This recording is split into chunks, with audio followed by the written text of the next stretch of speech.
तो भाई लोग काजल राघवानी का भी एक बोलबम सॉन्ग रिलीज हो चुका है। अपने बोलबम सॉन्ग के प्रमोशन के लिए काजल राघवानी जो कि अभी अभी लाइव आई हुई है। चलिए तो वो लाइव वीडियो आप लोग को दिखाते हैं। काजल राघवानी जो कि लाइव आकर बोली है और गाना जो कि अपलोड हो चुका है सोशल मीडिया पे।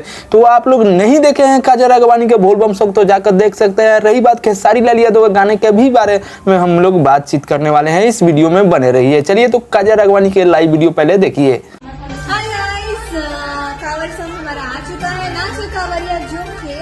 आप लोग देख सकते हैं लियो भोजपुरी के यूट्यूब चैनल पर। और तो भाई लो लियो भोजपुरी से काजल राघवानी का बोलबम सॉन्ग रिलीज हुआ है, नाचो कांवड़िया झूम के, जाना का पोस्टर ही बा और एक से काल क्लिप जो कि वायरल हो रहा है काजल राघवानी के। ये एक पिक है, ये भी देखिए, और एक ये भी देखिए जो कि अलग ही लुक में दिख रही है काजल राघवानी। तो लियो भोजपुरी चैनल से जो कि काजल राघवानी के न्यू बोलबम सॉन्ग आ चुका है, आप लोग जाकर वहां से देख सकते हैं। रही बात खेसारी लाल यादव के, तो एक गाना आया है जो कि काफी ज्यादा यूनिक है और काफी ज्यादा अलग हट के बोलबम सॉन्ग है, पूरा दुनिया के बॉस। तो भाई लोग इस गाना ना जो कि काफी ज्यादा बज रहा है भोजपुरी में खेसारी भैया के गाना। अगर खेसारी लाल यादव का इस गाने ने जो कि बोलबम सॉन्ग जो आया है खेसारी लाल यादव का, पूरा दुनिया के बॉस, इस गाने में काफी ज्यादा चेंजिंग है और काफी ज्यादा अच्छे से साउंड और इफेक्ट का उपयोग किए हैं खेसारी भैया। इस गाने को आप लोग अगर नहीं देखे हैं तो जाकर जरूर देखें और साउंड और इफेक्ट सुनिए किस प्रकार का ये इसमें यूज किए हैं खेसारी भैया। और एडिटिंग जितना भी हुआ है सब क्लियर हुआ है